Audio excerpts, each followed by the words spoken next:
하나님 말씀 마태복음 21장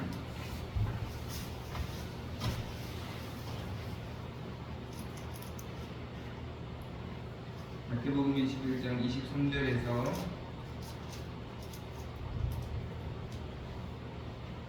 32절까지 말씀입니다. 마태복음 21장 23절에서 32절입니다.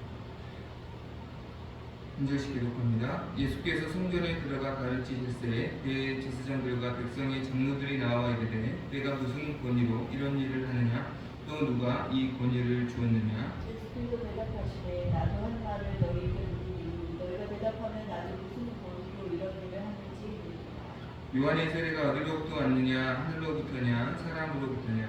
그들이 서로 의논하여 이르되 만일 하늘로부터라 하면 어찌 그를 믿지 아니하였느냐 할 것이요 만일 사람으로부터라 하면 모든 사람이 요한을 선지자로 여기니 백성이 무섭다 하여. 예수께 대답하여 이르되 우리가 알지 못하노라 하니 예수께서 이르시되 나도 무슨 권위로 이런 일을 하는지 너희에게 이르지 아니하리라. 그러나 너희 생각에는 어떠하냐. 어떤 사람에게 두 아들이 있는데 맏아들에게 가서 이르되 얘는 포도원에 가서 일하라 하니 대답하여 이르되 아버지 가겠나이다 하더니 가지 아니하고 둘째 아들에게 가서 또 그와 같이 말하니 대답하여 이르되 실소이다 하였다가 그 후에 뉘우치고 갔으니 그 둘 중에 누가 아버지의 뜻대로 하였느냐 이르되 둘째 아들이니이다. 예수께서 그들에게 이르시되 내가 진실로 너희에게 이르노니 세리들과 청년들이 너희보다 먼저 하나님의 나라에 들어가리라. 요한이 유예대로 너희에게 왔거늘 너희는 그를 믿지 아니하였으되 세리와 청년을 믿었으며 너희는 이것을 보고도 끝내 뉘우쳐 믿지 아니하였도다. 아멘. 예수님께서 예루살렘에 입성하셔서 가장 먼저 하신 일은 성전을 정화하시는 사역이었습니다. 이 사역을 통해서 예수님은 성전의 주인이 누구이신지, 예수님께서 진정한 성전의 주인이시고 또 선지자들이 예언한 우리를 구원할 메시아이심을 나타내신 것이죠. 그리고 그 다음 날에도 성전에 가셔서 하나님의 말씀을 선포하셨습니다. 많은 무리들은 예수님의 그 놀라우신 말씀을 듣고 그 권세와 또 그 교훈을 크게 놀라워하며 그 말씀을 기뻐하였습니다. 그러나 그러한 예수님의 모습을 보고 가장 못마땅해하는 사람들이 있었는데요. 그것은 당시 종교 지도자들이었습니다. 지금까지 그들은 성전의 주인 행세를 하면서 부당한 이익을 취하고 성전을 강도의 흙으로 만들어서 자기들의 입속을 그렇게 채우는 그러한 삶을 살았는데 예수님께서 그것을 다 뒤집어 엎으시고 또 하나님의 교훈의 말씀으로 백성들에게 전하는 모습을 보고 그들은 이제 자신들의 기득권을 빼앗길 것 같은 그런 위기감을 느낀 것이죠. 그래서 그러한 모습을 굉장히 못마땅해하며 어떻게 하면 예수님을 끌어내리고 자기들이 지금까지 유지해 왔었던 그 기득권을 계속 가질 수 있을까, 그것을 고민하여서 예수님께 한 가지 질문을 합니다. 23절 말씀이죠. 예수님께 나와서 그들이 이렇게 말하죠. 내가 무슨 권위로 이런 일을 하느냐, 누가 이 권위를 주었느냐.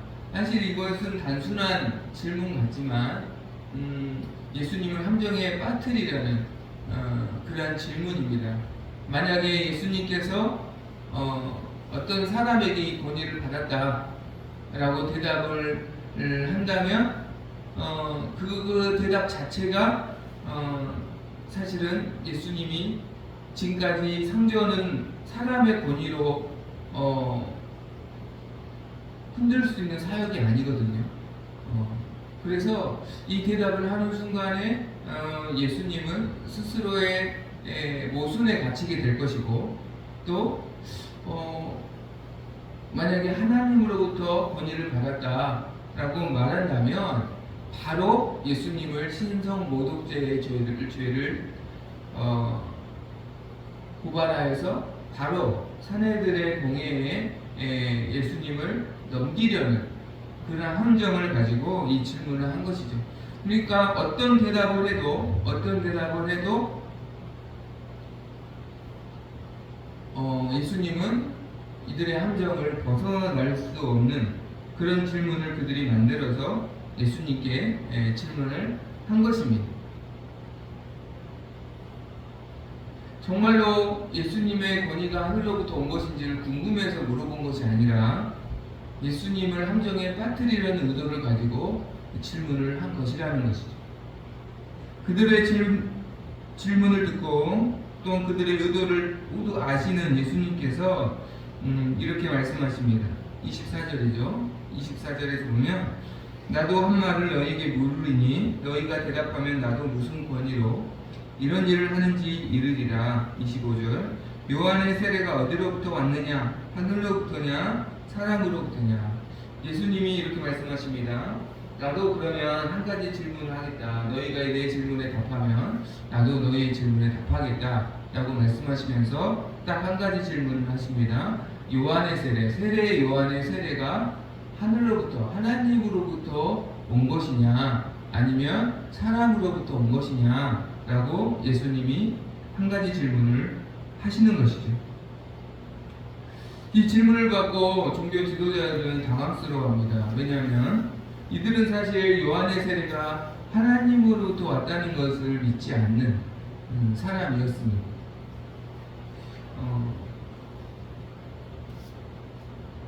그런데 믿지 않지만 요한의 세례가 하나님으로부터 왔다고 대답을 하면 어떻게 되겠어요? 25절에 어찌하여 그를 믿지 아니하느냐라고 질문을 받을 게 당연한 거죠. 왜냐하면 세례 요한은 예수님이 메시아이심을 증거하였잖아요.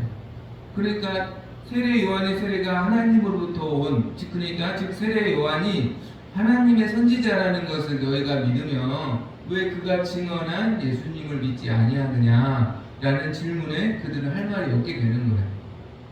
그러니까 이렇게 말할 수도 없고, 그렇다면 사람으로부터 왔다라고 이들이 대답을 하게 되면 26절에 모든 사람이 세례 요한을 선지자로 여기고 있잖아요. 그러니까 이런 대답을 하면 사람들로부터 종교 지도자들은 지탄을 받게 되는 거예요. 그렇기 때문에 이들 역시 말할 수 너무너무 곤란에 빠진 것이죠. 자기의 꾀에 넘어간 것이죠. 그래서 이들이 대답을 회피합니다. 27절에 우리가 알지 못하노라, 모르겠다 라고 대답을 회피하는 것이죠.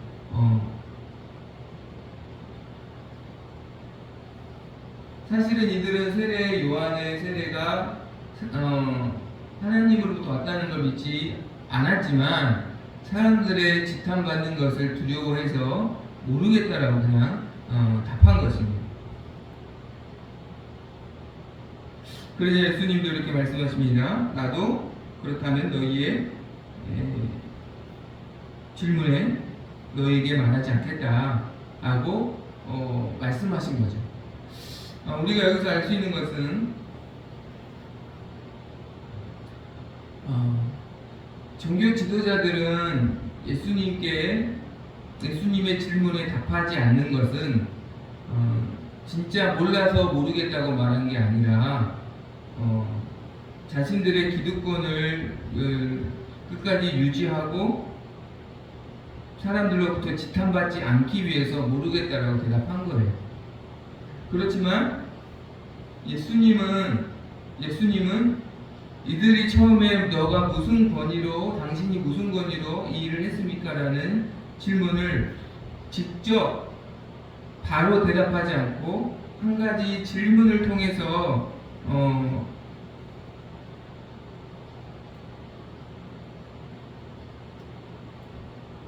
그들의 질문에 직접 답하지 않으시고 한 가지 질문을 하신 이유는 두 가지 이유가 있겠죠. 첫째는 아직 십자가의 때가 이르지 아니했기 때문에 이게 고난이 두려워서가 아니라 이미 주님은 십자가에 못 박히시기 위해서 예루살렘에 오신 거예요. 고난이 두려우신 게 아닙니다. 고난이 두려우신 게 아니라 아직 하나님의 때가 이르지 아니었기 때문에, 지금은 십자가의 때가 아니기 때문에 아주 지혜롭게 직접 답하지 않으시고, 질문 그렇다고 해서 직접 답하지 않으셨지만 이들의 질문에 대답하지 않는 게 아니라 질문으로 주님은 자신의 권위가 어디서부터 왔는지를 알려주신 거예요. 왜 하필이면 세례 요한의 세례가 어디서 왔는지를 질문하셨을까요? 예수님께서 세례 요한은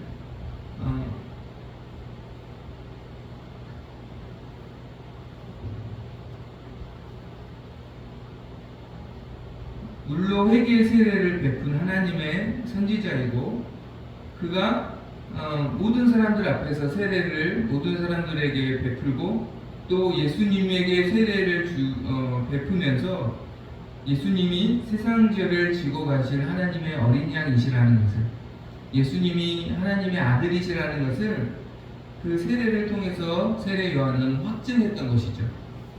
그러니까 세례 요한의 세례를 하나님이 주신 세례로 믿는다면 예수님이 하나님으로부터 온 메시아이심을, 하나님의 아들이심을 믿을 수밖에 없는 거예요. 알 수밖에 없는 거예요. 그러니까 질문을 통해서 한마디로 말하면 세례 요한을 보면 내가 어디로부터 왔는지를 너희가 알 것 아니냐 라는 대답을 해주시는 거예요. 여기서 우리가 알 수 있는 것은, 예수님은 이들이 예수님을 대적하고 함정에 빠뜨리기 위해서 이러한 질문을 가지고 예수님께 나왔다는 걸 알면서도, 오히려 예수님은 이들의 함정에 아직 하나님의 때가 이르지 아니었기 때문에 이 함정을 피하면서도 이들에게 답을 주고 계시는 거예요. 예수님께서 하나님으로부터 온 메시아이심을 말씀해 주시는 거예요. 한마디로 말하면 예수님은 주님을 대적하는 종교 지도자들이지만 끝까지 예수님이 메시아이심을 가르쳐 주시고 알려주시고, 그들이 그 말씀을 듣고 지금이라도 예수님을 믿고 돌이키기를 주님은 원하셨다라는 것이죠. 마치 요한복음 13장에 보면 가룟 유다가 예수님을 팔기로 작정하고 이미 그것을 다 계획하였을 때 끝까지 예수님께서 제자들의 발을 씻기시고, 또 성찬을 제자들에게 나누시고 끝까지 회개할 기회를 주시죠. 너희가 다 깨끗해졌으나 다는 아니다. 너희 중 하나가 나를 팔 것이다 라고 끝까지 예수님이 다 알고 있다. 그러니 지금이라도 회개하라는 이러한 기회를 끝까지 주신 것처럼, 지금의 종교 지도자들에게도, 예수님을 대적하는 자들에게도 예수님은 질문을 통해서 예수님이 메시아이심을 말씀해주고 계신다는 것입니다. 그럼에도 불구하고 질문으로 대답해 주신 예수님의 말씀을 이들은 깨닫지 못합니다. 그리고 끝까지 결국 예수님을 대적하고, 결국 이들이 예수님을 십자가에 못 박는, 돌이킬 수 없는 그 죄에 이들은 가장 앞장서게 됩니다. 끝까지 기회를 주시는 주님의 말씀을 그들이 깨닫지 못하고, 그 말씀을 들었지만 깨닫지 못하고 오히려 돌이킬 수 없는 그런 죄를 그들이 짓게 되는데, 그들이 말씀하셔도 듣지 못했던 이유는 뭘까?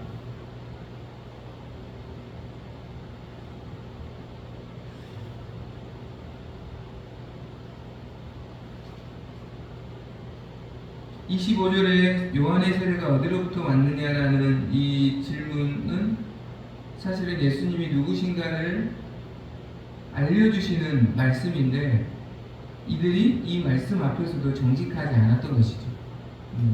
정직하지 않았던 것이죠. 처음부터 이들은 정직하지 않았습니다.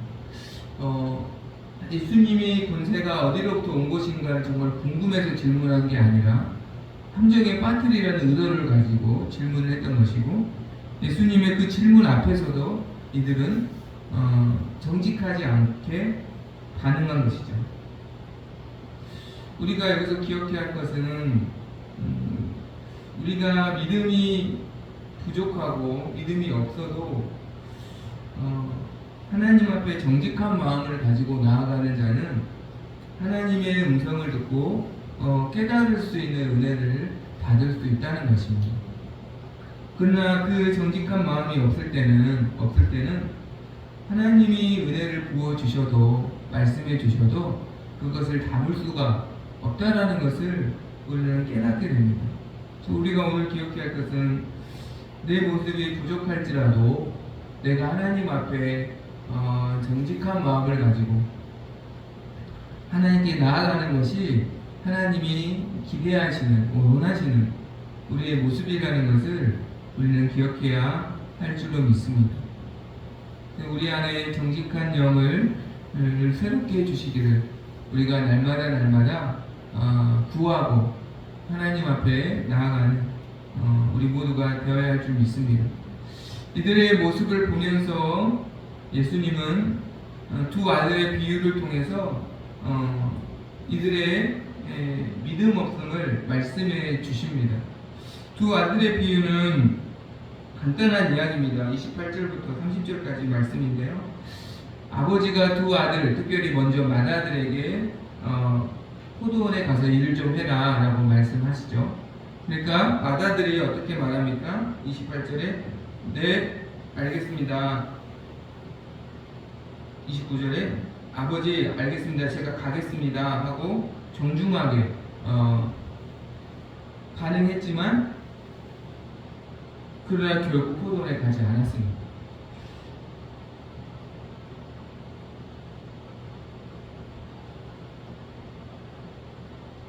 이러한 모습이 지금 현재 종교 지도자들의 모습이다. 그러니까 겉으로는 믿음의 모습을 갖추는 것 같지만 실제적으로 하나님을 인정하지 않고 하나님 말씀에 불순종하는, 그래서 실제 믿음은 없는 그러한 모습이 지금 종교 지도자들의 모습이다 라고 말씀하는 거예요. 우리가 여기 생각해 볼 것은 안 갈 거면서 왜 맏아들은 처음에 아버지의 말씀에 가겠다라고 말했을까? 가지 않을 거면서 가지 않으려고 했으면서 왜 간다고 했을까? 당시 부모님의 권위는 지금보다 훨씬 인정을 받아야 하는 그런 시대였죠.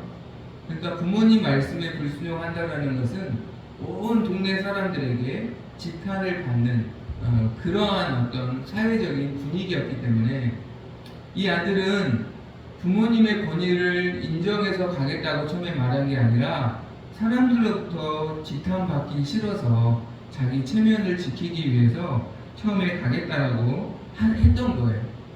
종교 지도자들도 마찬가지입니다. 이들은 세례 요한의 세례를 믿지 않았습니다. 그러나 세례 요한에게 세례를 받았죠. 세례 요한의 세례가 하나님으로부터 온 것이 아님을 알았지만 세례 요한에게 나아가서 세례를 받았습니다. 믿지 않았는데 왜 세례를 받았을까? 안 믿으면 원래 안 받아야 되잖아요. 안 믿었는데 왜 받았을까요? 백성들이 다 보고 있으니까. 사람들이 다 세례 요한을 선지자로 믿고 있고 자기들 보고 있으니까 종교 지도자라고 소위 지금까지 떵떵거렸던 자기들이 백성들이 다 믿고 있는 세례 요한의 세례를 거부하면 백성들에게 지탄을 받잖아요. 그러니까 자기의 체면 때문에 세례 요한의 세례를 받은 거예요. 그렇지만 실제적으로 믿음은 없죠. 세례 요한이 예수님이 메시아이심을 증거하고 하나님의 나라에 대해서 말씀하였지만 믿음이 없이 세례를 받았기 때문에 당연히 세례 요한이 증거한 예수님을 메시아로 믿지 않은 것이죠. 그것이 지금 네 대답했지만 결국은 불순종한 마다들의 모습과 같다라고 말하는 거예요. 그러나 둘째 아들은 다릅니다. 둘째 아들은 30절에 보면 처음에는 가지 않겠다고 처음에 말했어요. 그러나 돌이켜서 너 이렇게 불순종하면 안 되지, 이렇게 돌이켜서 그 후에 뉘우치고 30절 하반절을 보니까 포도원에 갔다는 거예요. 순종했다는 거예요. 이들이 누구냐면 31절에 세리들과 창녀들의 모습이라는 거예요. 처음에는 그들이 방탕하게 살았어요. 하나님 없는 삶, 자기들의 하고 싶은 대로 그들은 방탕하게 처음에 살았어요. 그러나 그들은 세례 요한의 세례를 받고 자기의 죄를 회개하고 세례 요한이 증거한 예수님을 메시아로 구주로 믿고 예수님을 따르는 순종하는 삶을 지금 살고 있다는 거예요. 이 둘 중에 누가 하나님 뜻대로 행했느냐, 누가 믿음이 있는 자이냐라고 예수님 물으시는 거죠. 바로 세리들이 저 종교 지도자들보다 겉모습만 멀쩡해 보이는 저들보다 비록 보이는 것은 초라해 보이지만 저들이 하나님 나라에 들어갈 것이다 라고 말씀하고 있는 거예요. 여기서 우리가 중요한 것은 믿음은 우리의 겉모습에 있지 않고 또 우리의 말에 있지 않고 하나님 뜻대로 행하는 순종에 있는 줄 믿습니다. 하나님의 권위를 인정하여서 하나님이 나보다 크시고 창조주이시며 하나님이 구원자이심을, 또 그분의 생각이 내 생각보다 크시고 그분의 말씀이 내 생각보다 항상 틀림없이 옳으시다는 그분의 권위를 전적으로 인정하여서 때로는 연약하여서 불순종할 수 있지만 결국은 그 권위를 인정하여서 하나님 말씀에 순종하는 그 사람이 진짜 믿음의 사람이다 라고 말하는,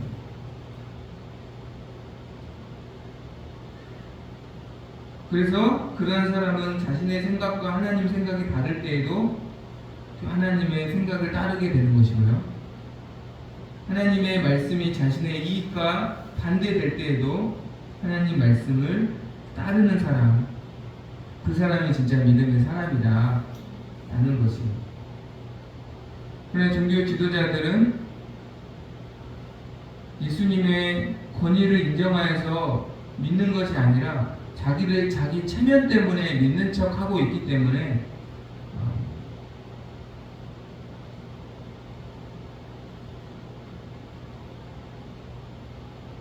결국은 자기를 사랑함으로 믿는 척을 하고 있기 때문에 항상 자기 중심인 것이고요. 그리고 항상 자기의 이익을 따르는 자들이라는 것입니다.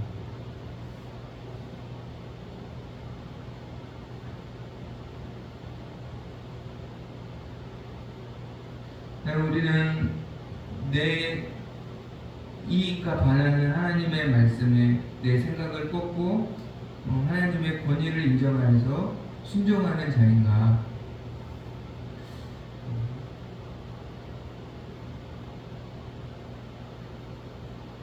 끝으로 이들의 믿음에 대해서 주님은 다시 한 가지 더 말씀합니다. 32절 요한이 의의 도로 너희에게 왔거늘 너희는 그를 믿지 아니했으되 세리와 청년을 믿었으며 너희는 이것을 보고도 끝내 뉘우쳐 믿지 아니할도다.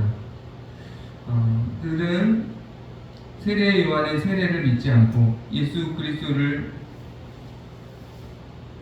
믿지 않았을 뿐만 아니라 32절에 세리와 창녀들이 믿음으로 그들의 삶이 변화되고 그들이 정말 새롭게 되는 모습을 보고도 예수님을 믿지 않았다는 거죠. 예수님을 믿고 세리가 변화됐어요. 세리가 어떤 사람입니까?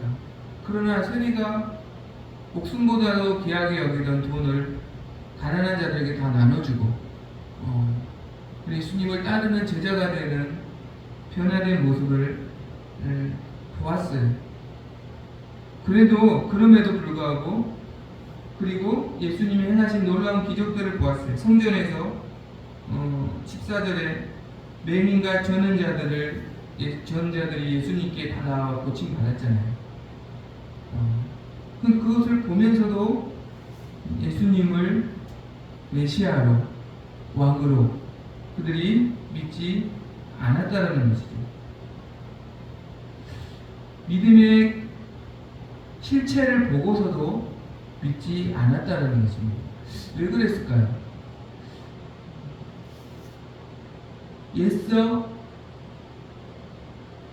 애써 믿지 않으려고 했기 때문에. 약간 도마와는 다릅니다. 도마도 예수님의 12 제자 중에 도마도 예수님의 부활을 처음에 믿지 못했습니다. 그러나 도마는 믿고 싶었지만 자기의 연약함 때문에 믿어지지가 않았어요. 어떻게 죽은 자가 다시 살아날 수 있나? 믿고 싶었지만 믿어지지 않았기 때문에 못 믿고 있었던 거죠.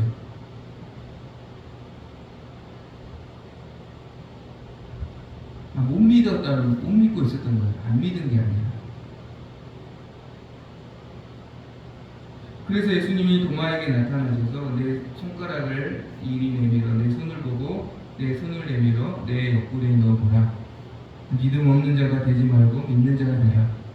직접 못 박히신 손과 발을 보여주셨을 때 도마가 주는 나의 주님이시오 나의 하나님이십니다 라고 고백하며 예수님 온전히 믿게 되죠. 그러나 이들은 못 믿는 게 아니라 안 믿는 거예요.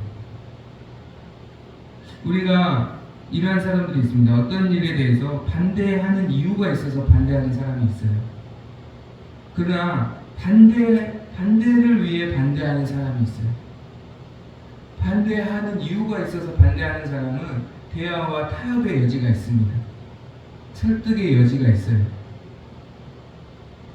그러나 반대를 위한 반대를 하는 사람은 설득의 여지가 없어요. 대화의 여지가 없어요. 어떠한 조건을 이야기를 해도 이 사람들은 끝까지 반대하는 사람이에요. 왜요? 반대를 위해 지금 반대를 하고 있기 때문에. 종교 지도자들의 모습이 그렇다는 거예요. 예수님을 믿음이 연약하고 부족해서 못 믿는 게 아니라 안 믿는 거예요. 보여주어도 믿음의 결과가 나타났는데도 예수님을 믿고 변화된 사람들이 있고 예수님이 행하신 수많은 능력과 기적과 역사들이 눈앞에 보여주어도 애써 믿지 않는 것이죠. 자기의 기득권을 위해서 자기 이익과 반하기 때문에.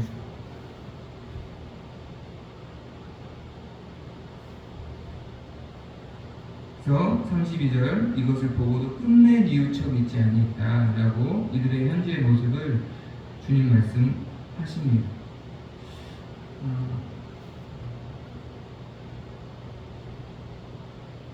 못 믿는 사람은 믿음이 연약하기 때문에 못 믿는 사람이지만 안 믿는 사람은 연약한 사람이 아니라 악한 사람이죠. 우리가 기억해야 할 것은 현상은 똑같을 수 있습니다. 똑같이 믿음이 없어 보일 수 있어요. 그러나 어떤 사람은 연약해서 믿음이 없고 지금 부족한 사람이 있고 어떤 사람은 악하기 때문에 믿음이 없는 사람이 있다는 것입니다. 연약한 사람에 대해서는 하나님께서 그의 믿음을 불쌍히 여겨주시고 하나님의 때에 그의 믿음을 세워주실 것입니다. 그러나 악한 사람은 그 악에서 회개하지 않는 이상, 돌이키지 않는 이상 믿음을 얻기가 어렵다라고 주님 말씀하고 있는 것입니다. 우리는 연약할지언정 악한 자가 되어서는 안 되는 것이죠.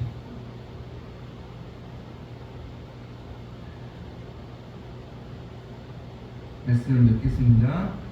오늘 주님을 대적하는 종교 지도자들을 향하여서 끝까지 질문을 통해서 예수님이 누구이신지를 말씀해 주시는 예수님의 사랑을 우리가 기억하기를 원합니다. 또 우리의 믿음이 말과 겉에 있는 것이 아니라 주님의 권위를 인정함으로 순종하는 데 있음을, 또 믿음이 없는 우리의 모습이 연약해서 그런 것인지 아니면 반대를 위한 반대를 하는 악한 모습이 있는 것인지 분별하여서 우리가 오늘 또 주님 앞에 돌이킬 것은 돌이키며 또 주님께 더 가까이 나아갈 수 있는 우리의 삶이 되기를 소망합니다. 하나 하고